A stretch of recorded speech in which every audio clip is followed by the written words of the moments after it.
तो आज हमारी थर्ड क्लास है यूनिट फर्स्ट की। हमारी जो यूनिट है फर्स्ट इंडियन इंडस सिविलाइजेशन, ठीक है, culture heritage of India. Okay, तो अभी हमने बात कर ली थी फिलोसफी और जो रिलीजन है उसके बारे में बात करी थी। तो उसके बाद जो हमारी बात आती है फिलोसफी और रिलीजन में कि मेजर जो वर्ल्ड रिलीजन्स हैं, है ना, उनके बारे में बात करते हैं थोड़ा सा। तो कौन कौन से मेजर वर्ल्ड रिलीजन हैं वो देख लेते हैं। यहाँ पे मैं अभी इसको स्लाइड शो पे करता हूँ।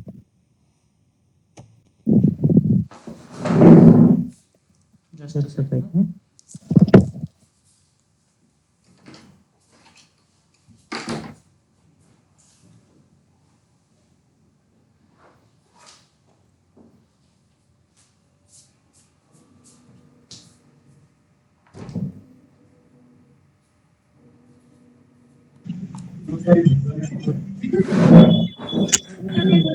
दूर है ना।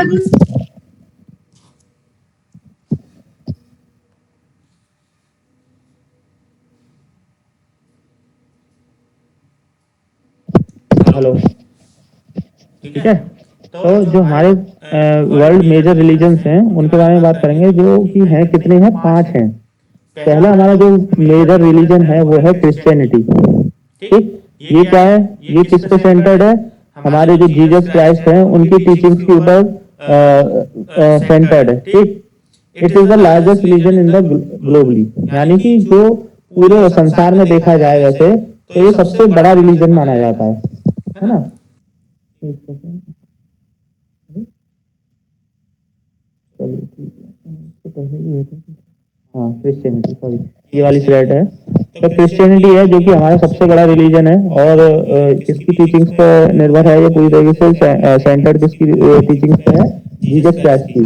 इसके बाद आ जाता है इस्लाम धर्म। ये किसकी टीचिंग्स पे सेंटर्ड है, ये है प्रॉफिट मोहम्मद, यानी जो पैगंबर मोहम्मद थे, है ना, उनकी टीचिंग्स पे ये पूरी तरीके से निर्भर करता है।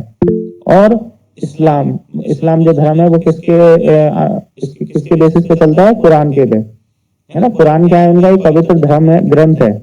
जैसे गुरु ग्रंथ साहिब है ना।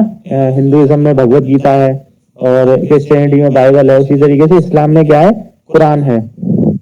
It is the highest, sorry, it is the second largest religion in the world, यानी कि जैसे अभी मैंने बताया कि जो वर्ल्ड में ग्लोबली सबसे बड़ा रिलीजन कौन सा है, क्रिश्चियनिटी है। तो इसी तरीके से इस्लाम जो धर्म है वो सेकंड लार्जेस्ट रिलीजन है इन द वर्ल्ड, यानी दूसरे नंबर पे कौन सा हमारा धर्म आता है पूरे देखा जाए तो पूरी दुनिया में, वो है इस्लाम। इसके बाद आता है Hinduism, one of the world's oldest religion with a diverse range of belief, rituals and deities. जैसे जो कि इंडिया का जो इंडिया में जो अधिकतर लोग क्या है, हिंदू है। ठीक है, तो ये क्या है, वर्ल्ड का ओल्डेस्ट रिलीजन्स में आता है, यानी कि जितने भी पुराने धर्म हैं उनमें से एक क्या है, हिंदुइज्म है सबसे पुराने धर्मों में। With a diverse range of belief and rituals and deities, यानी कि जो इनके मान्यताएं हैं हिंदुइज्म की, है ना, जो रिचुअल्स होते हैं, जो भी कर्म किए जाते हैं, है ना, और जो डीटीज यानी कि जो भगवान होते हैं, है ना, उनकी क्या बहुत ज्यादा डाइवर्स है ये। आप देखते होंगे 33 कोटि देवी देवता बोले जाते हैं हिंदुइज्म में। ठीक, तो ये क्या है, हमारा हिंदुइज्म क्या है, सबसे पुराना धर्म है हमारा। और इसके जो रिचुअल्स हैं, है ना, बिलीफ हैं, और जो हमारे देवी देवता हैं वो बहुत ही डाइवर्स रेंज में पाए जाते हैं। जैसे कोई अगर शिव जी की पूजा करता है ना, तो वो अपने हिसाब से उनकी पूजा करता है, अलग तरीके से पूजा करता है ना। कोई हनुमान जी की पूजा करता है तो वो अलग तरीके से करता है, और विष्णु जी की करता है तो वो अलग तरीके से करता है, कृष्ण जी की करता है तो अलग तरीके। तो आप ये देखिए कि कितने तरीके के डीटीज हैं, यानी कि भगवान कितने तरीके के माने जाते हैं हिंदुइज्म में, और उनके अलग अलग तरीके के पूजा करने का अलग अलग तरीके होते हैं, रिचुअल्स उनके अलग अलग हैं। इसके बाद आ जाता है Buddhism, founded by Siddharth Gautam. It emphasizes the path of enlightenment and the elevation of suffering. Slide change हो रही है ना, हेलो। हाँ सर, शेयर हो रही है। ओके, तो बुद्धिज्म किसने फाउंड किया था? सिद्धार्थ गौतम। सिद्धार्थ गौतम नाम था इनका, जो कि बाद में जब इन्हें मतलब आत्मज्ञान प्राप्त हुआ बोधि वृक्ष के नीचे, है ना, गया में, तब इनका नाम क्या पड़ा? बुद्ध। और ये किस चीज पे ज्यादा जोर देता है? क्या आप एनलाइटमेंट, यानी कि स्वयं को जानो, है ना। और जो सफरिंग है आपके जीवन में, अगर आप सब अपने स्वयं को जान गए, ठीक है ना, आत्मज्ञान अगर आपको हो गया है, तो आपकी जितनी भी तकलीफें हैं सब दूर हो जाएंगी। ठीक। इसके बाद आया था Judaism. Judaism is the first Abrahamic religion with a strong focus on monotheism, ethics and covenant with God। यानी कि ये क्या, ये पहला अब्राह्मिक रिलीजन है ना, जिसमें यानी कि धर्म पे जोर नहीं दिया जाता है। और क्या है, एक ये बनाया था कि एक है कोई, है ना, उसका ना कोई आकार है, आकार निराकार, इस तरीके से निरंकार है वो, मतलब, है ना। तो ये चीज तो इस चीज में जुडाइज्म में ज्यादा जोर दिया गया है। और एथिक्स पे ज्यादा जोर दिया गया है। एथिक्स मतलब क्या सही और क्या गलत है ना। एथिक्स क्या होते हैं? एथिक्स क्या होते हैं? जो कि आपको ये बताते हैं कि क्या चीज सही है और क्या चीज गलत है ना। इसमें आपको अंतर बताती है एथिक्स। और कोवेनेंट विद द गॉड, यानी कि आप भगवान से किस तरीके से संबंध स्थापित कर सकते हैं, इस चीज पे ज्यादा जोर दिया जाता है जुडाइज्म में। ठीक है ना। इसके बाद आ जाता है हमारा फिलोसफी एंड रिलीजन। एक सेकंड, बढ़ तो नहीं रहा। एक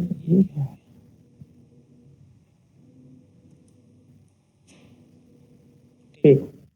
अब इसमें बात करेंगे हम फिलोसफी की। अभी तक हम फिलोसफी और रिलीजन को एक साथ पढ़ते हुए आ रहे थे। उसमें हम ये बोल रहे थे कि ये क्या है, एक ही पन्ने के दो पहलू हैं। ठीक।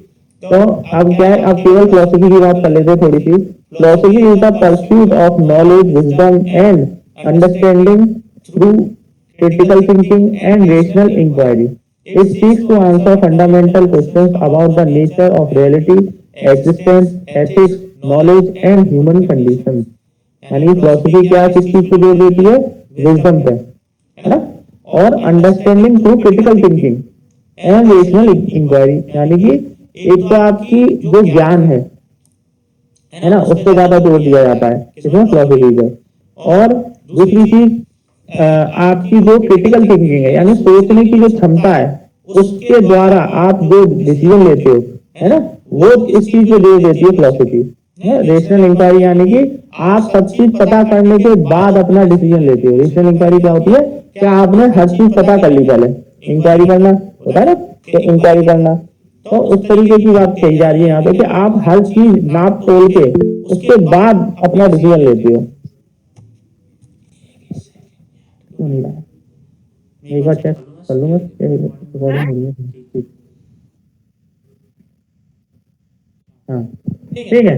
और क्रिटिकल थिंकिंग के द्वारा आप अपने डिसीजन को बनाते हो। It seeks to answer the fundamental question about the nature of reality, existence, है ना। यानी कि आप अपनी जब इतनी आप अपने दिमाग का इस्तेमाल करेंगे, है ना, आप सही गलत में भेद करना सीखेंगे, रेशनल इंक्वायरी करेंगे, यानी कि जब आप सब चीज पे सोचने समझने के बाद आप ये देखेंगे कि हाँ ये चीज सही है या गलत है ना, सारे फैक्ट को देखने के बाद आप ये चीज देखेंगे, तो आप क्या करते हैं, आप क्वेश्चन करते हैं नेचर ऑफ रियलिटी को, है ना।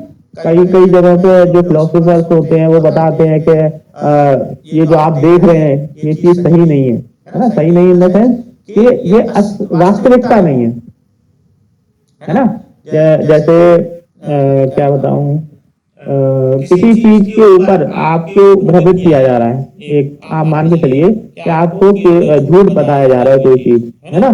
तो लोग जो होते हैं, जैसे आप ये मानिए, हाँ, जैसे पॉलिटिशियंस है ना, उससे कोई रिपोर्टर बात कर रहा है ना, तो उससे क्वेश्चन पूछे जाते हैं कि आप बताइए कि आप ऐसा कैसे करेंगे, है ना। तो उसके पास क्या होता है, आंसर नहीं होता है। लेकिन जब वो रैलीज करने जाता है तब वो कहता है कि मैं ये कर दूंगा, वो कर दूंगा, सड़कें सही कर दूंगा, पानी की व्यवस्था अच्छी कर दूंगा, होटल अच्छे कर दूंगा, सॉरी हॉस्पिटल अच्छे कर दूंगा, है ना। तो ये क्या है कि उसने वादे तो बहुत सारे कर दिए, है ना, लेकिन कैसे करेगा? जब किसी ने ये क्वेश्चन पूछ लिया कि आप इन चीजों को करने के लिए क्या क्या कदम उठाएंगे, तब उसके पास ये चीज का जवाब नहीं है ना। तो आपने उसकी जो क्वेश्चन क्या किया आपने कि भाई आप ये चीज रियलिटी में करोगे कैसे, है ना। तो ये क्या किया आपने, क्रिटिकल थिंकिंग के द्वारा आपके अंदर ये सवाल उत्पन्न हुआ, है ना। लेकिन जो कुछ फॉलोअर्स होते हैं, है ना, जो जैसे उसको फॉलो करने वाले, जो आप मानिए जो पॉलिटिशियन है जिसने ये वादे किए, उसको जो फॉलो करने वाले लोग होंगे वो उससे कभी भी ये क्वेश्चन नहीं करेंगे। क्यों? क्योंकि उनके अंदर क्या है कि फॉलो करने की जो है ना उनके अंदर, तो वो आगे उनसे ज्यादा नहीं सोच सकते, उनके अंदर क्रिटिकल थिंकिंग खत्म हो चुकी है। तो वो अगर हमारा नेता हमसे ये कह देता है तो वो परम सकते हैं, है ना। उनके अंदर एथिक्स खत्म हो चुकी है, उनके अंदर नॉलेज जो है वो खत्म हो चुकी है, ठीक। तो यानी कि वो आपको क्रिटिकल थिंकिंग करने की क्षमता ही नहीं बचती। अगर कोई आप फॉलोअर बन जाता है किसी का एकदम, मतलब ये नहीं कह रहा मैं कि एक दिन आप जैसे फॉलो करने लग गए तो आप उनके एकदम फॉलोअर बन गए, लेकिन जो मानसिक तरीके से फॉलो कर लेता है किसी को कि बिल्कुल मेरे को तो आप जो ये बोल रहा है वही सही है ना, तो वो चीज गलत हो जाती है। कि सही गलत का ज्ञान त्याग देते हो आप, समझने की क्षमता खत्म कर लेते हो अपनी। तो वहां पे क्वेश्चन करने की वाली बात है कि आप ऐसा क्यों कर रहे हो, जब भगवान ने आपको बुद्धि दी है, आपको क्रिटिकल थिंकिंग करने की क्षमता दी है ना। इंसान जानवरों से अलग इसीलिए है क्योंकि वो सोच समझ के बात करता है ना, सोच के बोलता है, किसी भी चीज में वाद विवाद कर सकता है, रीजन करने की क्षमता है उसके अंदर। और आप क्या कर रहे हो कि आप किसी को इतने अच्छे तरीके से फॉलो कर रहे हो कि जो भी कुछ भी बोल रहा है ना, कुछ भी बोल रहा है मतलब, और उसकी बात को आप फॉलो कर रहे हो। तो यहाँ पे आपकी रीजन करने की क्षमता बिल्कुल खत्म हो चुकी है, यानी कि, है ना। उसने कही कि दिन हो रहा है तो दिन हो रहा है, रात हो रही है तो रात हो रही है ना। हवा में क्या कहते हैं सिग्नल मिल जाएंगे कैसे भी, चाहे कोई टावर नहीं है फिर भी सिग्नल मिल जाएंगे, तो भैया हाँ मिल जाएंगे, है ना? ये चीज गलत हो जाती है ना। तो ये फिलोसफी हमें ये बताती है कि भाई क्या है, नॉलेज पे ध्यान दो, है ना, क्रिटिकल थिंकिंग का यूज करो, रेशनल इंक्वायरी करो, कि हर चीज के बारे में पहले पता करो कि ये चीज इस चीज से कुछ इसका कनेक्शन है कि नहीं, है ना। तो ये सारी चीजें आ जाती हैं, तो ये क्या हो जाती है, हमारी फिलोसफी हो जाती है। इसके बाद आ जाता है ब्रांचेज ऑफ फिलोसफी, है ना। ये हमारी ब्रांचेज दे रखी हैं, जैसे पहली है मेटाफिजिक्स।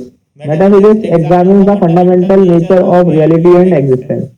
रियलिटी और एग्जिस्टेंस के बीच में जो डिफरेंस है ना, वो बताने का काम करता है मेटाफिजिक्स। और इसके बाद आ जाता है epistemology. It concern with the nature of knowledge and belief, यानी कि जो आप सोचते हैं, है ना, जो आप ये सोचते हैं, कहते हैं ऐसा हो सकता है या वैसा हो सकता है ना। और जो असली में रियलिटी है, nature sorry concern with the nature of knowledge, हाँ, जो असली में आपके पास दिमाग है, नॉलेज है ना, उसमें जो चीज सही है और जो आप सोच रहे हैं उसमें जो चीज सही है, तो उसके बीच का जो कंडीशंस है उनको समझने का काम करता है। यानी कि जो आपके दिमाग में अगर सही है, मतलब आपने सोच लिया कि जैसे ए प्लस बी का होल स्क्वायर सही है, आपने पढ़ लिया, याद कर लिया पूरी तरीके से, तो वो क्या है, वो आपकी नॉलेज हो गई। अब आपको कोई बताए है कि अरे ए प्लस बी का होल स्क्वायर ये नहीं होता, ऐसे नहीं होता, वैसे, दूसरा कोई बता दे, तो आपके अंदर वो पहले से नॉलेज है ऑलरेडी, तो आप क्या करोगे, नहीं नहीं मैंने तो ये पढ़ा था, तो ये तो नहीं हो सकता है, ठीक है ना। तो ये इस चीज एपिस्टेमोलॉजी क्या करती है, इस चीज को बताती है कि जो आपके आपको समझाया जाता है ना, या कोई और बता रहा है, और आपकी जो खुद की नॉलेज है उससे रिलेट करती है। एथिक्स क्या है, एथिक्स हो जाता है explore the concept of right and wrong, morality and human behaviour. Ethics यानी कि वही क्या, सही और गलत में पहचान करना है। ह्यूमन बिहेवियर, किस तरीके से ह्यूमन किस तरीके से बिहेव करता है जब उसके अनुसार काम हो रहा हो और उसके अनुसार ना हो रहा हो काम, है ना। तो ये कहाँ, ये वहां पे एथिक्स बताते हैं। जैसे कि आप ये देखो किसी का एक्सीडेंट हो जाए है, वो आप ये कहोगे मेरे से कंसर्न नहीं है ये तो मैं आगे बढ़ जाऊंगा, लेकिन अगर आपके किसी रिश्तेदार का होगा तो आप भक्के पहुंच जाओगे, लेकिन आप उसकी भी मदद कर सकते हो ना जो आपको पहचान वाला नहीं है। अगर कोई और मदद नहीं कर रहा है तो आप मदद करना आपका फर्ज बनता है, लेकिन आप भी चले जाओ तो ये तो गलत हो जाएगा। तो ये एथिक्स वाली बात आ जाती है कि आपको ये पता है कि ये चीज जो मैं कर रहा हूँ वो गलत है ना। तो यहाँ पे एथिक्स आते हैं काम पे, आपको सही और गलत की समझ है कि अगर आपने ये देखा कि एक्सीडेंट हुआ है, तो अगर वहां पे और कोई नहीं है, कोई और उसकी मदद नहीं कर रहा है ना, तो आपका फर्ज बनता है कि आपको जरूर करनी है मदद, अगर आपने देख लिया है तो। अगर किसी ने मदद ऑलरेडी कर दी है ना, तो भी आप उससे पूछ सकते हो एक बार को कि भाई एम्बुलेंस बुलानी है कि नहीं बुलानी है ना, या फिर और कोई मदद तो नहीं चाहिए। आपका 2 सेकंड ज्यादा से ज्यादा 10 सेकंड लगेंगे इस बात को पूछने में। तो यहाँ पे एथिक्स लोगों के दिखाई देते हैं, किस तरीके से लोग दूसरे के प्रति ह्यूमन बिहेवियर दिखाते हैं, है ना। ह्यूमन बिहेवियर क्या है, मानवता एक तरीके से। तो आप मानवता दिखा रहे हो कि नहीं दिखा रहे हो। ठीक, फिर आया था aesthetic. It investigate the nature of beauty and art. Aesthetic जैसे इंस्टाग्राम पे चलता है ना, एस्थेटिकनेस, यानी कि जो नेचर की ब्यूटी है, आर्ट है, उसके ऊपर कंसर्न ज्यादा किया जाता है इसमें, है ना, नेचुरल चीजों पे। इसके बाद आता है logic. Studies the principle of sound reasoning and argumentation, यानी कि साउंड रीजनिंग यानी कि रीजन करने की क्षमता, आप सही रीजन कर रहे हो कि नहीं। अब आप ये कहो कि सूरज पूरब से ही क्यों उगता है, पश्चिम से क्यों नहीं उगता, उत्तर से क्यों नहीं उगता, दक्षिण से क्यों नहीं उगता, ये कोई साउंड रीजनिंग नहीं है ना। क्यों नहीं है, क्योंकि भाई ये यूनिवर्सल ट्रूथ है कि हमेशा जो सूरज है वो हमेशा ईस्ट से ही राइज करेगा। और इसका रीजन ये है कि हमारी जो पृथ्वी है वो वेस्ट टू ईस्ट घूमती है, ठीक है। जो उसके रोटेशन है वो कैसे होता है, वेस्ट टू ईस्ट होता है। इसलिए जो सूरज हमारा दिखाई देता है वो ईस्ट से उगता हुआ दिखाई देता है। तो ये इसका सीधा सा सिंपल लॉजिक है और इसका ये यूनिवर्सल ट्रूथ है। लेकिन अब आप उसे कोई कहेगा अरे तो ऐसे ही क्यों होता है, तो ये कोई साउंड रीजनिंग नहीं है, यानी कि ये कोई सही तरीके का तर्क नहीं है कि आप उसमें भी रीजन करो जब आपको पता है कि साइंटिफिकली प्रूवन है ये चीज, और आप उस पर भी आर्गुमेंट करने जा रहे हो, तो ये चीज गलत होती है। तो यानी कि लॉजिकल बातें करना, है ना, कि आप लॉजिक से भरी हुई बात कहना चाह रहे हो तो ठीक है वो, लेकिन आपकी बात में कोई लॉजिक नहीं है, फिर भी आप उस पे बहस कर रहे हो, रीजन कर रहे हो, तो वो चीज गलत हो जाती है। ठीक, इसके बाद आ जाता है हमारा वैष्णविज्म। हमारे जो रिलीजन है उसमें क्या है, पहला है वैष्णविज्म। ठीक, वैष्णविज्म से जैसे कि आप समझ रहे होंगे, देख रहे होंगे, चित्र लगा हुआ है जो, उसमें क्या दिख रहा है आपको, विष्णु भगवान का चित्र दिख रहा है। Vaishnavism is one of the major tradition within Hinduism centred around the veneration of Lord Vishnu, who एक सेकंड, वैष्णविज्म क्या है, जो कि एक मेजर ट्रेडिशन है किसमें, हिंदुइज्म में, और किसके चारों ओर घूमता है, किसके अवतारों के बारे में बात करता है, लॉर्ड विष्णु के। और इन्हें क्या कहा जाता है, इन्हें कहा जाता है preserver and the protector of the universe in Hindu cosmology. Hindu cosmology यानी कि जो हिंदुइज्म के अनुसार जो ब्रह्मांड बना हुआ है उसके प्रिजर्वर और प्रोटेक्टर हैं, कौन है, विष्णु भगवान। It is one of the principal denominations of Hinduism alongside Shaivism, devotion to Shiva, Shaktism, devotion to the divine mother Shakti. यानी कि ये क्या है, ये हिंदुइज्म में बहुत ही ज्यादा डिनोमिनेशन वाला वैष्णविज्म क्या है, जो विष्णु भगवान है वो शिवाइज्म और शक्तिज्म के साथ साथ चलने वाले हैं, बिल्कुल उनके बराबर के एक तरीके कहते हैं ना कि पावरफुल है, या फिर उनकी जो लोगों के अंदर फॉलोअर्स होते हैं वो उनके बराबर हैं। ठीक, Vaishnavism emphasis on devotion and personal relationship with the divine has made it popular and enduring tradition with Hinduism. यानी कि जो वैष्णविज्म में क्या दिया जाता है कि devotion and personal relation with the divine. Divine कौन है, लॉर्ड विष्णु, है ना। किससे जोड़ दिया जा रहा है कि उनकी भक्ति है, और उनके साथ पर्सनल रिलेशन, यानी पर्सनल रिलेशन यानी कि व्यक्तिगत संबंध। एक तरीके से जैसे होते हैं ना, कुछ लोग होते हैं बहुत बड़े भक्त बन जाते हैं कि उनका और भगवान का एक रिश्ता बन जाता है। जैसे आपने देखे होंगे मीरा, है ना, वो क्या थी, पूरी तरीके से कृष्ण की भक्तन थी। ठीक, अब क्या था, अब कृष्ण कौन थे, जो कि लॉर्ड विष्णु के एक अवतार थे, है ना। तो अल्टीमेटली वो किसकी भक्त थी, विष्णु की भक्त थी। तो वो उनका एक संबंध इस तरीके का बोला जाता है कि मीरा बहुत सबसे बड़ी भक्त कही जाती है विष्णु की, या फिर ये कह लो कृष्ण की, है ना। तो एक ये संबंध स्थापित हो गया कि भगवान और भक्त के बीच का जो संबंध है ना, उस पर ज्यादा जोर दिया जाता है वैष्णविज्म में, है ना। और डिवोशन यानी कि भक्ति पे, जिस तरीके से क्या बोलते हैं, जिस तरीके मीरा ने भक्ति करी, है ना, उस पर ज्यादा जोर दिया था कि पूरी तरीके से लीन होकर भक्ति करनी है। It also had a significant impact on Indian culture and religious practices. ठीक, with temples and festival dedicated to the Lord Shiv and his avatar being celebrated throughout the India and Vaishnavism community worldwide. अब देखो इसमें क्या बात कही गई है कि इंडियन आर्ट और कल्चर के इसमें बहुत बड़ा योगदान है वैष्णविज्म का, इंडियन आर्ट और कल्चर का और रिलीजियस प्रैक्टिसेस का, यानी कि जो भी काम होते हैं रिलीजन से रिलेटेड, है ना, वो बहुत बड़ा पार्ट प्ले करता है वैष्णविज्म उसमें। और इनके कई तरीके के मंदिर हर जगह पाए जाते हैं वैष्णविज्म, यानी कि उनके जो अवतार हैं, विष्णु भगवान के जो अवतार है, 10 अवतार बोले जाते हैं, उनके अवतारों के मंदिर पाए जाते हैं, है ना, और उनके फेस्टिवल मनाए जाते हैं। जैसे इस्कॉन टेम्पल हो गया, मथुरा में है ना, और 3 मंदिर है मथुरा में, तो बथेरे टेम्पल्स हैं और सारे मोस्टली 99% कृष्ण भक्ति के होंगे। ठीक है, तो ये क्या दिखाता है कि ये इसका कितना इम्पैक्ट है हमारे, यानी कि पूरे जो मथुरा है वो एक तरीके से कृष्ण नगरी है। क्यों है? क्योंकि भगवान कृष्ण का उस वहीं जन्म हुआ था, है ना, तो इसलिए। और एक जैसे द्वारका है वहां पे गुजरात में, वहां पे बहुत ज्यादा है, और भी अलग अलग तरीके के जो इनके वो जो भी 10 अवतार थे विष्णु भगवान के, उनके भी अलग अलग तरीके के मंदिर पाए जाते हैं इंडिया में, है ना। तो ये और इनके जो फेस्टिवल्स होते हैं, जैसे कौन सा भी फेस्टिवल निकला है बताओ? जन्माष्टमी। हाँ, जन्माष्टमी हो गई, है ना। तो ये क्या है, ये बहुत बड़ा फेस्टिवल है इंडिया में, है ना। दही हांडी होती है महाराष्ट्र के अंदर बहुत अच्छे तरीके से, है ना।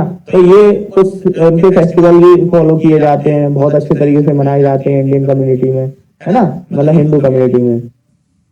फिर इसके बाद आ जाते हैं हम जो इनके की एस्पेक्ट है वैष्णविज्म के, वो बात कर लेते हैं। तो पहली बात आ जाती है वर्शिप ऑफ लॉर्ड विष्णु। पहले इनका क्या बोला गया है कि Lord Vishnu worship Lord Vishnu supreme deity and the source of all creation, यानी कि इन्हें क्या माना गया है, सुप्रीम डीटी, यानी कि सबसे ऊपर किसे रखा गया, विष्णु भगवान को रखा गया। जो इनके भक्त हैं वैष्णविज्म के, उनके द्वारा लॉर्ड विष्णु को सबसे ऊपर रखा गया, सबसे ऊपर मतलब भगवानों में सबसे ऊपर है। ठीक है, और सारे क्रिएशन के यही सोर्स है, यानी कि इन्हीं के द्वारा हर चीज का उत्पत्ति हुई है। Vishnu is often depicted as having 4 arms, holding a conch shell, a discus, a mace, and a lotus flower padma. His consort goddess Lakshmi represents prosperity and well-being. यानी कि भगवान विष्णु को किस तरीके से दिखाया जाता है ज्यादातर कि उनके 4 हाथ हैं, एक हाथ में शंख है, एक में चक्र है, एक में गदा है और एक में लोटस फ्लावर है, यानी कमल का फूल है। और उनके साथ कौन होती है? उनकी धर्मपत्नी गॉडेस लक्ष्मी, जो कि क्या दिखाती है, प्रॉस्पेरिटी एंड वेलबींग, है ना। जैसे अभी दिवाली निकल के गई तो माता लक्ष्मी की पूजा करी होगी आप लोगों ने सभी ने, है ना। तो वो कौन है? भगवान विष्णु की कॉन्सेप्ट, यानी कि उनकी अर्धांगिनी है। इसके बाद आया था अवतार ऑफ विष्णु। देखिए जैसे Vaishnavism places a significant emphasis on the belief in the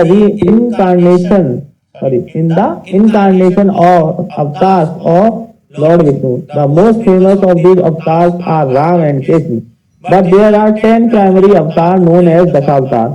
Each avatar has a specific purpose, such as restoring cosmic order or teaching important life lesson. यानी कि अवतारों के बारे में बात करी जाए अगर विष्णु के, तो उसमें क्या है, बहुत सारे ये क्या मानते हैं कि ये विष्णु के जो वैष्णविज्म के जो भक्त हैं वो ये मानते हैं कि भगवान विष्णु अवतार लेके आते हैं और क्या करते हैं कि कॉस्मिक ऑर्डर को रिस्टोर करना, कोई अलग से टीचिंग्स देना किसी को, है ना, सही गलत की समझ देना। ये सारे क्या मानते हैं कि वैष्णविज्म में कि भगवान विष्णु के द्वारा जो अवतार लिए जाते हैं वो ये काम करते हैं। इनमें सबसे ज्यादा जो फेमस अवतार हैं वो कौन से हैं? एक तो हो गए हमारे राम, है ना, श्री राम अयोध्या वाले, और एक हो गए हमारे कृष्ण, वही मथुरा वाले। ठीक है ना। तो इनको क्या बोला जाता है कि राम थे अस्त्र कला में माहिर, है ना, यानी कि उनके पास 8 कलाओं का ज्ञान था। लेकिन कृष्ण को ऊपर इसलिए रखा जाता है क्योंकि उनके पास ही 16 कलाएं, है ना, 16 कलाएं थी उनके पास। तो वो एक तरीके से ये मानो कृष्ण जो थे वो ऑलमोस्ट 90% या 99% भगवान विष्णु ही थे पूरे तरीके से। लेकिन राम जो थे, श्री राम थे, वो उतने मतलब ये मान सकते हो कि वो उस लेवल के नहीं थे, है ना। उनके अंदर कितनी थी, 16 कलाएं, नो सॉरी 8 कलाएं मानी जाती हैं। ठीक, ये हो गई अवतार की बात। फिर आ जाती है भक्ति यानी डिवोशन। भक्ति और devotion is a central Tenet of Vaishnavism. Devotees express their love and reverence of for Lord Vishnu through prayers, worship, and act of devotion. Bhakti is considered the most direct path to attaining spiritual realization and liberation. Liberation यानी कि मुक्ति, है ना। भगवान जो हमारे जो Vaishnavism के फॉलोअर्स हैं वो क्या कहते हैं कि भक्ति ही सब कुछ है ना। इसके द्वारा आप क्या कर सकते हो, अपना प्यार दिखा सकते हो भगवान के प्रति, है ना। और किसके द्वारा, प्रेयर करने के द्वारा, उनकी भक्ति से, उनकी पूजा करके, है ना, आप अपना भक्ति दिखा सकते हो। और भक्ति से क्या मिलेगा आपको, क्या आपको खुद को आत्मज्ञान होगा, स्पिरिचुअल रियलाइजेशन, आत्मज्ञान होगा और लिबरेशन होगा, यानी कि मोक्ष मिल जाएगी। यानी जीवन मृत्यु का जो चक्र है उससे आप मुक्त हो जाओगे, आपको दोबारा से जन्म नहीं लेना पड़ेगा। बोलते हैं ना कि 84 लाख योनियों के बाद इंसान का जन्म मिलता है, तो उस चक्र से आप मुक्त हो सकते हो अगर आप पूरे तरीके से वैष्णविज्म में डिवोटेड हो जाते हो तो। ओके, फिर इसके बाद आते हैं टेम्पल्स एंड रिचुअल्स, यानी कि जो विष्णु धर्म के मानने वाले हैं वो उन्होंने क्या किया है कि अपने अलग अलग तरीके से उनके रिचुअल्स बनाए हैं, है ना, और उनके टेम्पल्स बनाए यानी मंदिर बनाए हैं। The worship often include singing devotional rhymes, bhajan, है ना, performing aartis, ceremonial offering of light, and making offering of food and flower। ठीक, यानी कि जो रिचुअल्स होते हैं उसमें क्या क्या चीजें आती हैं, सिंगिंग यानी कि भजन गाए जाते हैं अच्छे से, है ना। आपने देखा होगा इस्कॉन का, जिसका मैंने नाम लिया, उसमें आप जाइए तो इंडियंस नहीं मिलेंगे जितने आपको विदेशी फॉलोअर्स मिलते हैं इस्कॉन में, है ना। और वो बहुत अच्छे तरीके से भक्ति में लीन होके सिर्फ और सिर्फ हरे कृष्णा हरे राम राम राम हरे हरे, है ना, राधे राधे, बस यही गाना गाते हैं और वो कोई अलग भजन नहीं गाते, सिर्फ और सिर्फ इसी चीज पे गाते रहते। लेकिन इतने लीन होके गाते हैं कि आप भी उनको सुनने का मन करता है, आप भी वहां बैठ जाओगे। अगर आप एक बार जाओगे देखने तो आपको भी लगेगा कि हाँ हमें भी इसमें पार्टिसिपेट करना चाहिए, है ना। आरती परफॉर्म की जाती है और खाने का भोग लगाया जाता है, उनको लड्डू खिलाए जाते हैं, पुष्पमाला पहनाई जाती है ना। ये सारी चीजें क्या होती हैं, इनके रिचुअल्स होते हैं। इसके बाद आता है scripture. Vaishnavism draws heavily from Hindu scriptures, particularly the Bhagavad Gita and the Puran. The Bhagavad Gita is 700 verse scripture within the Indian epic Mahabharata, contains teaching of dharma, duty and the path of devotion। यानी कि Vaishnavism क्या करता है, heavily Hindu scripture के ऊपर जोर देता है, और उनमें सबसे ज्यादा क्या है, भगवत गीता और पुराण है ना। भगवत गीता में कम से कम 700 से ज्यादा श्लोक हैं, जो किस टाइम पे बताई गई थी भगवत गीता, किसके द्वारा बताई गई थी, श्री कृष्ण के द्वारा बताई गई थी महाभारत के युद्ध के दौरान। वो क्या बताता है आपको, आपका धर्म बताता है कि क्या आपकी ड्यूटी क्या है ना। ये इस चीज पे ज्यादा जोर देता है कि आपको कर्म करना है ना, कि आपको ये नहीं देखना है कि सामने क्या है क्या नहीं है, आपको जो आपका कर्म है, जो आपका काम करना है, आप सिर्फ और सिर्फ उस पर ध्यान दीजिए, है ना। तो ये बताता है कि आपका धर्म क्या है, इस पे सबसे ज्यादा जोर दिया जाता है। इसके बाद आया था Acharya and philosophical traditions. Various Vaishnav philosophical traditions and schools of thought have developed over time.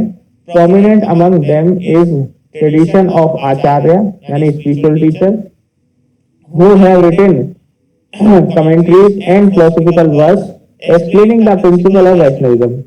The teachings of Ramanuja, Madhav and Chaitanya Mahaprabhu are highly influential in this regard। यानी कि आचार्य का कॉन्सेप्ट कहाँ से आया है, वैष्णविज्म से आया है। है ना, वो क्या होते हैं, स्पिरिचुअल टीचर्स होते हैं, यानी कि जो भक्ति बताते हैं आपको करना, किस तरीके से भक्ति करनी चाहिए, है ना। तो उनमें जो सबसे ज्यादा नाम किसका है, रामानुज, माधव और चैतन्य महाप्रभु। चैतन्य महाप्रभु को ही इस्कॉन का फाउंडर बोला जाता है ना। इस्कॉन टेम्पल है, इस्कॉन टेम्पल क्या है कि एक जगह नहीं है, इस्कॉन टेम्पल दुनिया भर में बतेरे सैकड़ों हजारों की तादाद में होंगे मंदिर इस्कॉन टेम्पल से। इस्कॉन क्या है, एक ट्रस्ट है जो कि लॉर्ड कृष्णा को डिवोटेड है और उनकी एक कम्युनिटी है पूरी तरीके से, और वो उसमें इस चीज पे जोर देती है कि हम अपने फॉलोअर्स कितने ज्यादा बढ़ा सकते हैं। ठीक, आचार्य ने फिलोसफिकल ट्रेडिशन हो गए। उसके बाद आ जाता है वैष्णव सेक्ट, है ना, वही उनका सेक्ट मतलब एक तरीके से जैसे एक कम्युनिटी होती है जो, है ना, वैष्णविज्म की एक कम्युनिटी होती है। तो वो क्या है, इस्कॉन हो गई, international society of Krishna consciousness, है ना। इसका जो फुल फॉर्म है इस्कॉन की, international society for Krishna consciousness, यानी कि जो कृष्ण की कॉन्शियसनेस है, यानी कृष्ण के जो सोच है ना, उसकी एक इंटरनेशनल सोसाइटी है ये, है ना। तो ये क्या एक सेक्ट बना हुआ है जो कि इनके ट्रेडिशन को फॉलो करता है। ये एक ऑर्गेनाइजेशन है जो कि लॉर्ड कृष्णा की भक्ति पे ज्यादा जोर देती है। ठीक, इसका आया था सोशल एंड एथिकल प्रिंसिपल, यानी Vaishnavism often emphasis ethical living including concept of अहिंसा यानी non violence, compassion and humility. Many Vaishnavism follows a vegetarian lifestyle due to the belief of reverence for all living beings, यानी कि Vaishnavism किस चीज पे देता है ज्यादा से ज्यादा, किस चीज पे जोर देता है, एथिकल लिविंग, यानी कि आपको सही तरीके से जीना है, सही गलत का आपको बोध होना चाहिए, उस चीज पे ज्यादा जोर देता है। अहिंसा पे ज्यादा जोर देता है, ह्यूमिलिटी पे ज्यादा जोर देता है, ठीक है, यानी कि मानवता पे ज्यादा जोर देता है। और इसके बाद क्या है कि वो ज्यादातर जितने भी विष्णु के मतलब फॉलोअर्स है वैष्णविज्म के, वो क्या है, वेजिटेरियन होते हैं, है ना। तो और क्या है, एक लाइफस्टाइल अपनी कैसी रखते हैं, वेजिटेरियन लाइफस्टाइल रखते हैं। इसके बाद आया था शैविज्म। शैविज्म जैसे आप नाम से समझ पा रहे होंगे, ये क्या है, ये लॉर्ड शिवा को मानने वाले लोग होते हैं, है ना, और उनके प्रिंसिपल को मानते हैं। Shaivism like Vaishnavism devotion to Lord Vishnu and Shaktism is one of the principal sects of Hinduism, है ना। ये एक तरीके से जो वैष्णविज्म है और शक्तिज्म है उसके परस्पर शैविज्म है। ठीक, इसमें क्या होता है कि आप जो भगवान शिव को मानने वाले लोग हैं उनका एक कम्युनिटी है एक तरीके से, है ना। एक characterise by the deep philosophical inquiry, mystical tradition and the devotion to Lord Shiva as the supreme deity and source of both creation and dissolution in the universe. आप देखो जैसे वैष्णविज्म में बात करी थी कि वो लोग विष्णु को सबसे ऊपर मानते हैं, इसी तरीके से शैविज्म वाले क्या मानते हैं, लॉर्ड शिव को सबसे ऊपर मानते हैं और उन्हीं को सुप्रीम डिटी मानते हैं और source of the both creation, यानी कि क्रिएटर भी वही है और डिस्ट्रॉयर भी वही है इसके यूनिवर्स के, है ना, उनका ये मानना है। इसके बाद क्या है, इनके की एस्पेक्ट क्या है, लॉर्ड शिव की पूजा करते हैं और उनका क्या माना गया है कि जैसे उनकी एक तीसरी आंख है, उनके माथे पर चंद्र विराजमान है, उनके गले में एक सांप है ना, उनकी जटाओं से गंगा भर, ये इस तरीके का उनका रूप बताया गया है। और शिवा को क्या बताया गया है, डिस्ट्रॉयर, यानी कि अब डिस्ट्रॉयर किसका, ये लोग ये सोच लेते हैं कि डिस्ट्रॉयर ऑफ द यूनिवर्स, लेकिन नहीं, डिस्ट्रॉयर ऑफ ईगो, है ना, जो आपके अंदर अहंकार भरा हुआ है उसका डिस्ट्रॉयर बोला जाता है लॉर्ड शिव को। इसमें लिंगम की वर्शिप की जाती है ना, जो शिवाइज्म वाले जो फॉलोअर होते हैं वो किसकी पूजा करते हैं, शिवलिंग की पूजा करते हैं, है ना। नटराज द कॉस्मिक डांसर, तो नटराज आपने देखा होगा कि जितने भी वो होते हैं डांस फेस्टिवल वगैरह होते हैं उसमें जो एक ट्रॉफी गिफ्ट करी जाती है हमेशा, वो किसकी होती है, नटराज की होती है ना। उसमें उन्हें क्या कहा गया है, द कॉस्मिक डांसर कहा गया है। जब तांडव होता है एक तरीके से, तांडव नृत्य जब करते हैं शिव, वो सुप्रीम डांस कहा जाता है कि वो एक तरीके से सभी डांस फॉर्म का एक उसी से उत्पत्ति हुई है, है ना। सभी डांस फॉर्म्स की उत्पत्ति किसकी हुई है? नटराज, जो हमारे शिव है, नटराज ही कहा जाता है शिव को, है ना। तो उनका जो तांडव नृत्य है उसी से सब चीज की उत्पत्ति हुई है। तो ये क्या होता है, यानी ये एक साइकिल होती है क्रिएशन एंड डिस्ट्रक्शन की, ये इसी नृत्य के द्वारा इसका उत्पत्ति हुई है। ठीक, अब एस्थेटिज्म और एंड योगा, यानी कि जो शिव है वो किस पे ज्यादा ध्यान देते हैं, बल के योग करो, है ना, ध्यान दो, है ना। हमेशा आपने देखा होगा कि भगवान शिव क्या है, वो ध्यान मुद्रा में ज्यादा दिखेंगे, जैसे आप देख पा रहे होंगे फोटो में भी नीचे वडे शिवाइज्म शैविज्म में लिखा है। तो भगवान शिव की जो मूर्ति भी दिखाई जाती है वो क्या दिखाई जाती है? ध्यान में लीन है ना। तो ये क्या बताते हैं कि मेडिटेशन करो, योग करो, है ना। ये चीजों पे जो ज्यादा दिया जाता है। जितने भी फॉलोअर होते हैं उन्हें क्या बोलते हैं? शिव साधु, है ना, साधु हो जाते हैं वो लोग। तो वो किस चीज पे ज्यादा जोर देते हैं कि आप मेडिटेशन और योगा करो, जिससे कि आप सेल्फ रियलाइजेशन कर पाओ, है ना, आत्मज्ञान कर पाओ। देखो सभी धर्मों में बात एक ही है, बस कहने का तरीका थोड़ा सा अलग हो जाता है, उनके मानने की आदर्श वगैरह जो होते हैं वो अलग हो जाते हैं थोड़े। इसके बाद आ जाता है स्क्रिप्चर। स्क्रिप्चर में क्या आता है? Shaivism has its own set of scripture including the Shiva Agama, Shiva Agamas, which provide guidelines for temple construction rituals and philosophical teaching. The Rudra and Shiva Puran are also important texts of Shaivism. यानी कि ये क्या है? शिवाइज्म में क्या है? कई सारे टेक्स्ट हैं किसके? स्क्रिप्चर के, जैसे भगवत गीता थी वैष्णविज्म में, इसी तरीके से शैविज्म में शिव पुराण है ना, और रुद्र पुराण है। ठीक, तो ये इनकी क्या है? फिलोसॉफिकल टीचिंग्स के बारे में बताता है। इसके बाद आया फिलोसॉफिकल स्कूल, जैसे उसमें अभी हमने पढ़ के आए थे जहाँ पे आचार्य का कॉन्सेप्ट था, है ना। तो ये यहाँ पर भी अलग अलग तरीके के फिलोसॉफिकल स्कूल्स होते हैं, which each with it's interpretation of Shiva belief, यानी कि वो अपने अपने तरीके से शिव के बिलीफ को बताते हैं, यानी कि उनका क्या, उनके मायने हैं शिव के, है ना, और वो किस तरीके से संसार को चला रहे हैं, है ना, ये सारी बातें।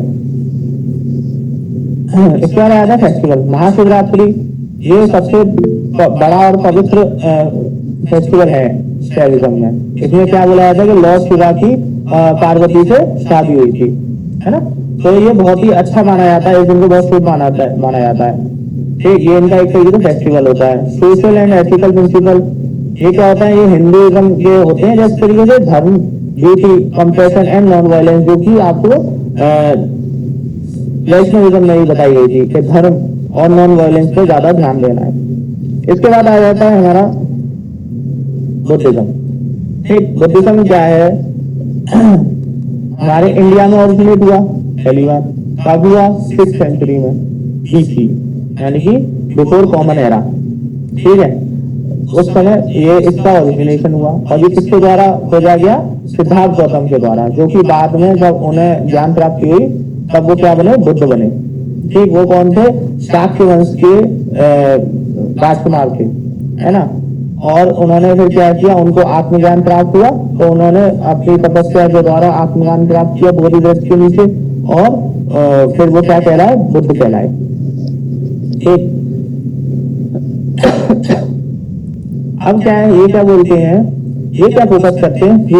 Personal spiritual development, ethical living and the pursuit of liberation from suffering, यानी कि अपनी आत्मा के ज्ञान को बढ़ाना, है ना, उसको डेवलप करना, खुद को डेवलप करना, है ना।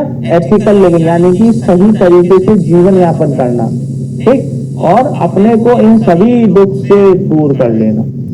यानी कि जब आपको आत्मज्ञान हो जाएगा, आपको जब सही गलत का ज्ञान हो जाएगा, तो आपके लिए कोई भी दुख नहीं रहेगा।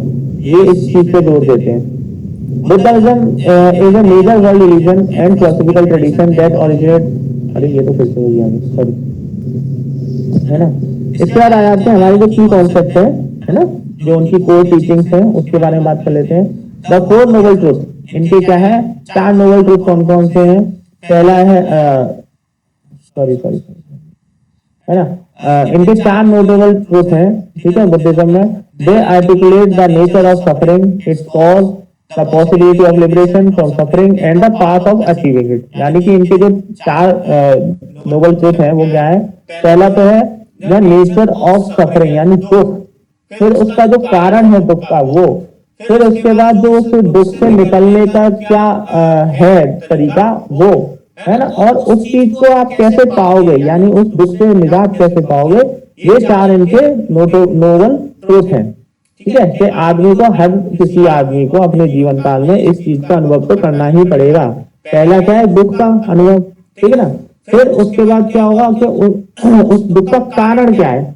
अगर आपके पास दुख है तो उसका कारण क्या है ये पता करिए, है ना। फिर उसके बाद यानी उससे फिर निकलने का रास्ता ढूंढिए, और फिर उस रास्ते को प्राप्त करने के लिए भी आपको मेहनत करनी पड़ेगी, है ना, तो वो भी आपको ही ढूंढना है। The noble eightfold path, this is the practical guide to living a life free from suffering. It consists of 8 interconnected principles, including right understanding, right intention, right speech, right action, right livelihood, right effort, right mindfulness and right concentration। यानी कि जो इनके जो 8 पथ हैं, है ना, 8 fold path कहा गया है। ये क्या है?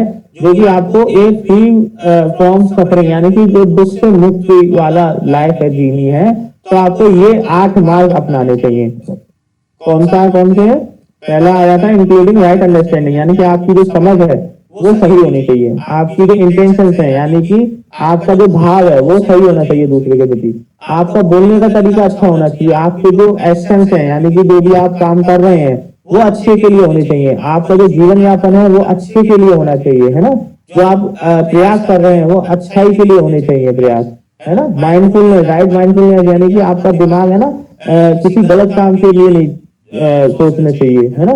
द राइट कंसंट्रेशन यानी कि आप जो अपना ध्यान लगाए वो अच्छाई पे लगाए, ना कि गलत तरीके से जीवन यापन करने में, है ना, इन चीजों पे ना लगाए। द 3 मार्क्स ऑफ एग्जिस्टेंस, है ना, ये क्या हो जाते हैं हमारे बुद्धिज्म एम्फेसिस द इम्परमेंस यानी कि अनिका, सफरिंग दुख and the absence of permanent self unless in all aspects of life.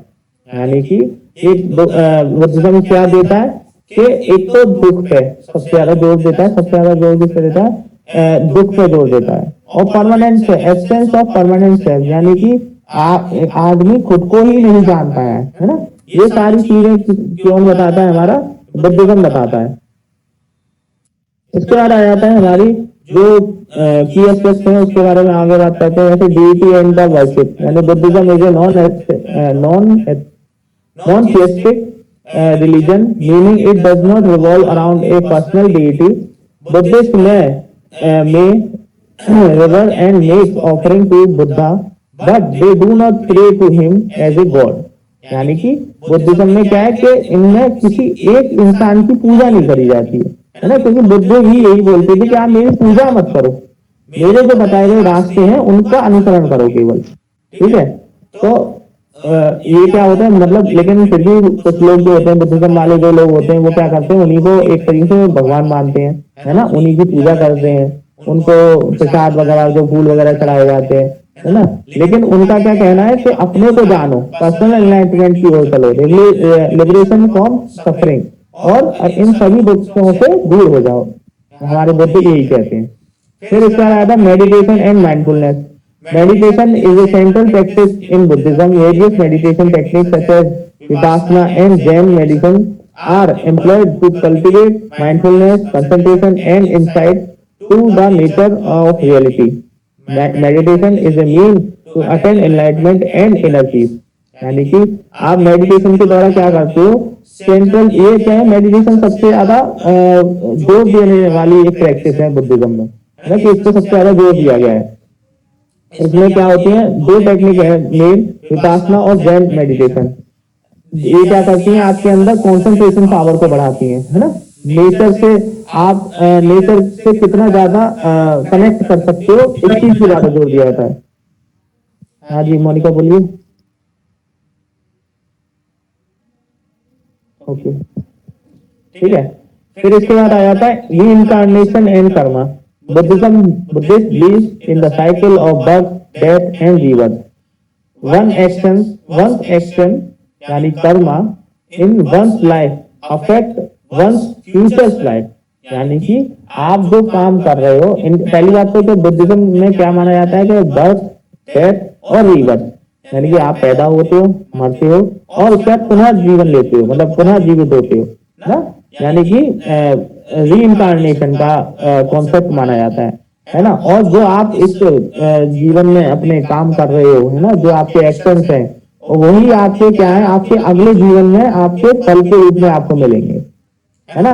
लेकिन हमारा गोल क्या है कि इस जो साइकिल है इससे हमें मुक्ति पानी है, और उसे क्या कहा गया है बुद्धिज्म में, निर्वाणा, है ना। ये कहा जाता है कि बुद्धिज्म में बुद्ध को, मतलब बुद्ध भगवान को निर्वाणा मिल गया था, यानी कि उनकी बॉडी नहीं मिली थी, ऐसा बोला जाता है। तो यानी उन्हें यही कहा जाता है कि उन्हें मोक्ष मिल गया था। फिर इसके बाद हिस्टोरिकल बुद्धा है, एक second, spread and influence. Buddhism has significantly influenced the culture and society in Asia and beyond. यानी एशिया में भी है बुद्धिज्म, इतना फैला हुआ, इंडिया में तो ओरिजिनेट हुआ है लेकिन पूरे एशिया में फैला हुआ है और वर्ल्ड के भी बहुत बड़े बड़े पार्ट्स में, है ना, फैला हुआ है। It has left N indelible mark on art, philosophy and ethics and mindfulness practices. Buddhism has spread to country like China, Japan, Thailand, Sri Lanka, Myanmar and Tibet, यानी कि बुद्धिज्म कहाँ कहाँ फैला हुआ है, China, Japan, Thailand, Sri Lanka, Myanmar और तिब्बत में। और ऐसा नहीं है कि ये क्या है, ये 4 कंट्रीज है जहाँ पे बुद्धिज्म पूरी तरीके से, जैसे हिंदुइज्म है इंडिया में पूरी तरीके से फैला हुआ है ना, मोस्टली लोग क्या है, हिंदू है। तो इसी तरीके से ये जो देश है इनमें क्या है, मोस्टली कौन है, बुद्धिस्ट लोग हैं, ये जितने भी नाम बताए मैंने। तो ठीक है, फिर क्या आया था, नोबल सिंबल। इसमें जो बुद्धिज्म के जो सेक्रेट सिंबल है वो क्या है, धर्म व्हील, जो आपको दिख रहा होगा, हमारे जो हमने लगा रखा है फोटो, उसमें दिख रहा होगा एक व्हील दिख रहा है गोल बीच में, है ना, वो क्या कहा जाता है कि ये व्हील है धर्म व्हील। और ये क्या है, इसमें देखो 8 बने हुए हैं, 1 2 3 4 5 6 7 8, है ना, 8 आपको दिख रहे होंगे कॉर्नर निकले हुए व्हील में। तो ये क्या दिखाता है, हमारी जो हमने बताई थी ना कि सही बोलना है, सही आचरण करना है, सही लाइफ जीनी है ना, ये सारे 8 एक फूल 5 जो बताए थे वो। द लोटस फ्लावर, देखो वो दिख रहा है आपको लोटस फ्लावर नीचे, है ना, वो क्या दिखाता है, purity and enlightenment, and the Bodhi tree where the Buddha got the enlightenment। ठीक, ये क्या है, हमारे बुद्धिज्म के कुछ मेन सिंबल्स थे। इसके बाद आ जाता है जैनिज्म। जैनिज्म में क्या क्या कहलाता है, ये हमारे इंडिया का बहुत ही पुराना धर्म है ना, जो किस पे जोर देता है, अहिंसा पे जोर देता है ना, अपरिग्रह, यानी कि किसी भी नॉन पॉजेसिवनेस, यानी कि आपको किसी भी चीज का संचय नहीं करना है, and self discipline as fundamental principle for leading a moral and spiritual life, यानी कि अपने खुद में आपको सेल्फ डिसिप्लिन रहना है ना, किसी चीज के लिए ज्यादा आपको लालच नहीं करना है, किसी से बुरा नहीं बोलना है ना, ये सारी चीजें आ जाती है जैनिज्म में। एक जैन टेम्पल्स भी बने होते हैं कई जगह पे जहाँ पे तीर्थंकर की पूजा करी जाती है, और इनके सबसे ज्यादा पहले तीर्थंकर कौन थे, इनके टोटल 40 तीर्थंकर थे। पहले थे ऋषभदेव, है ना, जो फर्स्ट तीर्थंकर थे इनके जैनिज्म के, वो कौन थे, ऋषभदेव। और लास्ट तीर्थंकर यानी 24th तीर्थंकर कौन थे, महावीर, है ना। ठीक, तो आपको इनके तीर्थंकरों की पूजा करते हुए मिल जाएंगे। इसके बाद इनके बिलीफ कौन कौन से हैं, अहिंसा, ट्रुथ, अपरिग्रह, अस्त्य, है ना, और ब्रह्मचर्य, नॉन एब्सोल्यूशन, नॉन अटैचमेंट, है ना, टू द बॉडी।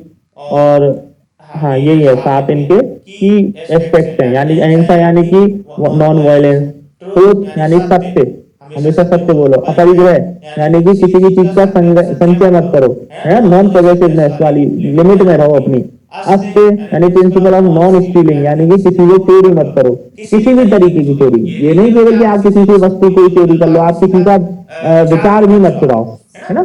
जैसे कोई होता है ना, आइडिया चुरा लिया, किसी का कोई बात कही वो चुरा लिया आपने और आपने अपना बना के बोल दिया, इस चीज से भी बचना होता है। ब्रह्मचर्य यानी ये क्या बोलता है कि ये अपने को ये बोलते हैं कि ब्रह्मचर्य जीवन जियो तो सबसे ज्यादा अच्छा रहता है ना। ये क्या बताता है, ब्रह्मचर्य क्या बताता है कि अपनी सेक्सुअल ड्राइव से डिजायर जो होती है वही क्या है, एक आपका सफरिंग का कारण है ना। जो आपकी सेक्सुअल ड्राइव होती है वही आपकी सफरिंग का कारण होती है। तो उससे अगर काबू पाना है तो आपको ब्रह्मचर्य का फॉलो करना चाहिए। Talk. Our another class is about to start.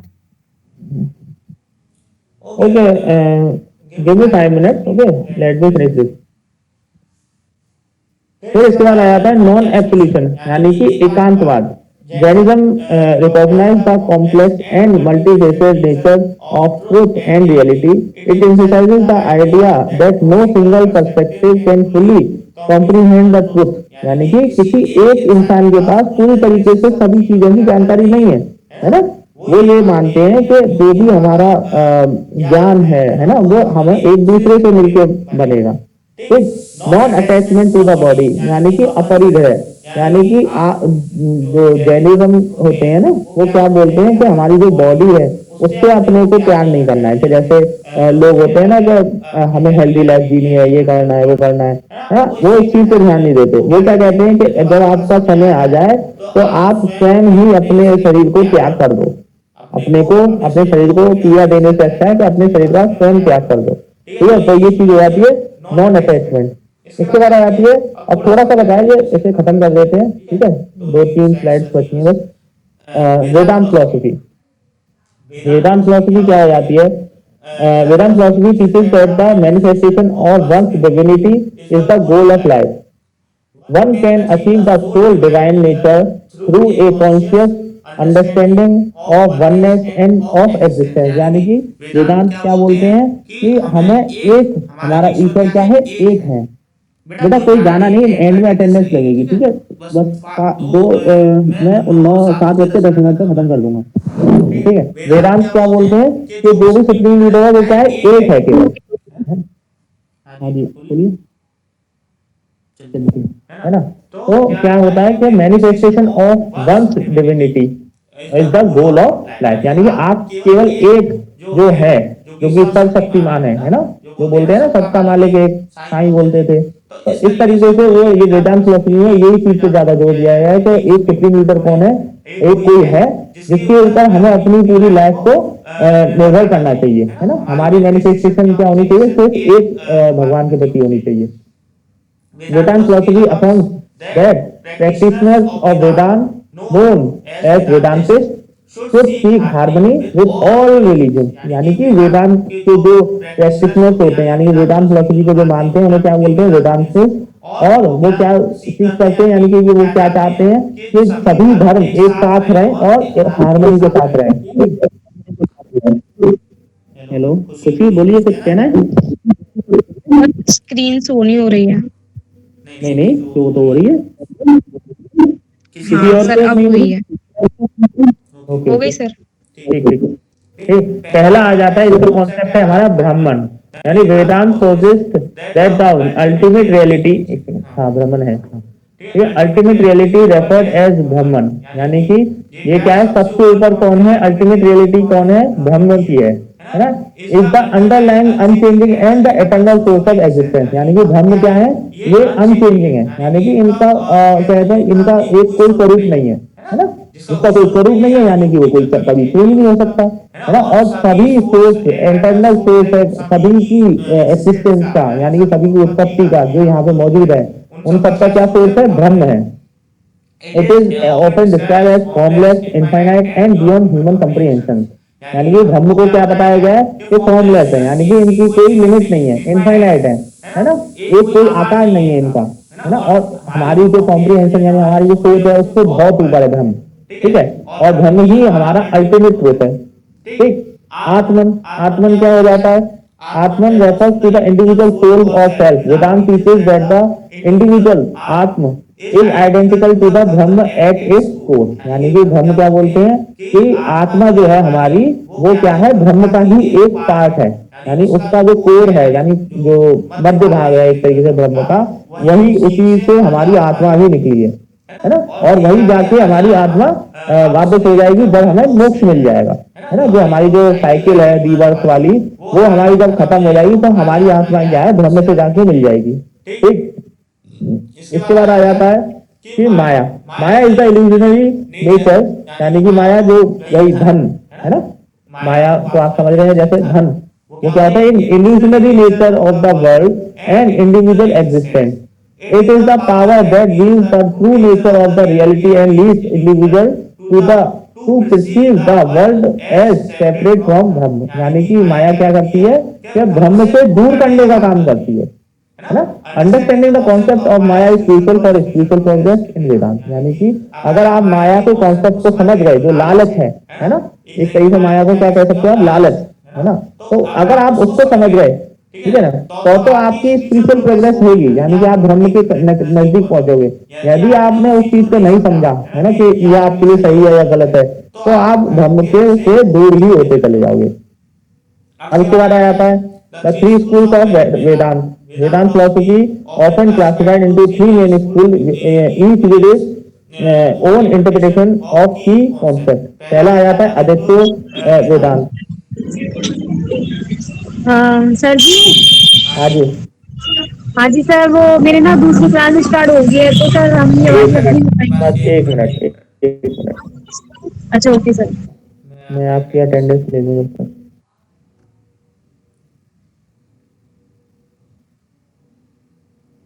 एक मिनट है।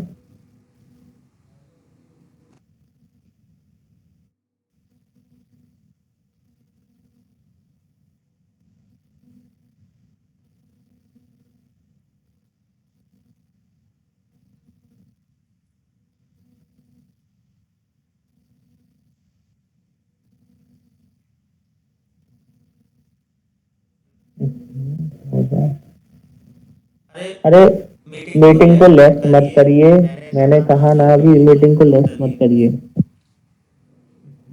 क्या हो रहा है इसमें?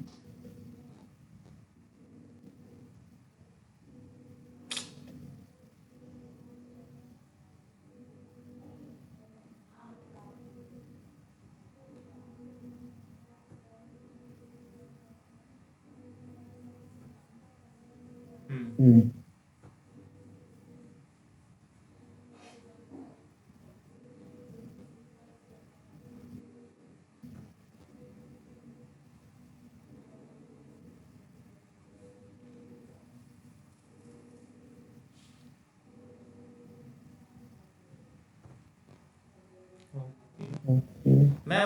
मैं बस आपको विद इन 2 मिनट्स ये खत्म कर रहा हूँ, ठीक है। पहला है अद्वैत वेदांत, एक होता है द्वैत वेदांत, ठीक है। इसमें क्या होता है, ये आदित्य शंकराचार्य ने इसका आदित्य वेदांत का स्कूल को शुरू किया था, है ना। और ये क्या बोलते हैं कि ब्रह्म सिर्फ एक है। और द्वैत वेदांत क्या है, ये माधव ने शुरू किया था। और ये क्या बोलते हैं, ये क्या बोलते हैं कि ये it is mainly maintain A strict duality between Brahma and individual soul. यानी कि अद्वैत वेदांत वाले क्या बोलते थे कि ब्रह्म और वो क्या है, एक ही है, आत्मा, है ना। ये क्या बोलते हैं, ये बोलते हैं द्वैत वेदांत वाले बोलते हैं ब्रह्म और आत्मा क्या है, अलग अलग है, ठीक है ना। इसके बाद आया था लास्ट है हमारे स्पिरिचुअल अथॉरिटी। सॉरी, आपको स्क्रीन शो नहीं हो रही होगी ना।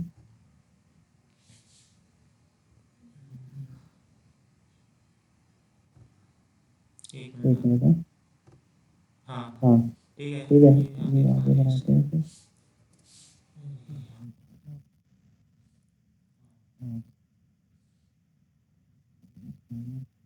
स्क्रीन शो हो रही है ना अब तो। अरे बढ़िया।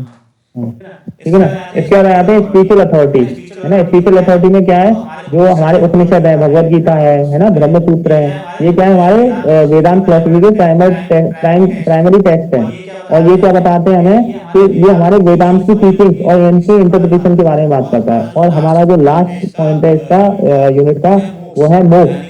यानी कि जो हमारा अल्टीमेट एम है वेदांत फिलोसफी का, वो क्या है, अटेन द मोक्ष। यानी कि आपको इस जो बर्थ रिवर्स वाली जो साइकिल है उससे मतलब उससे पार हो जाना, ठीक है।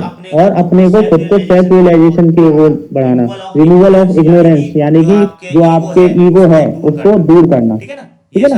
ये सारी बातें हो जाती है हमारी खत्म यहाँ पे, वेदांत फिलोसफी यहाँ पे खत्म हो जाती है और इसी के साथ क्या हो जाती है हमारी यूनिट 1 भी खत्म। Thank you very much to stay with me for extra 15 minute. Okay, thank you very much, you can leave now and join the next meeting. Sir present sir. हाँ जी बिल्कुल, थैंक यू। जो assignment है उसको हम Saturday के बाद कर सकते हैं सबमिट। हाँ जी बिल्कुल बिल्कुल। मैक्सिमम कितने पेजेस का बनाना है?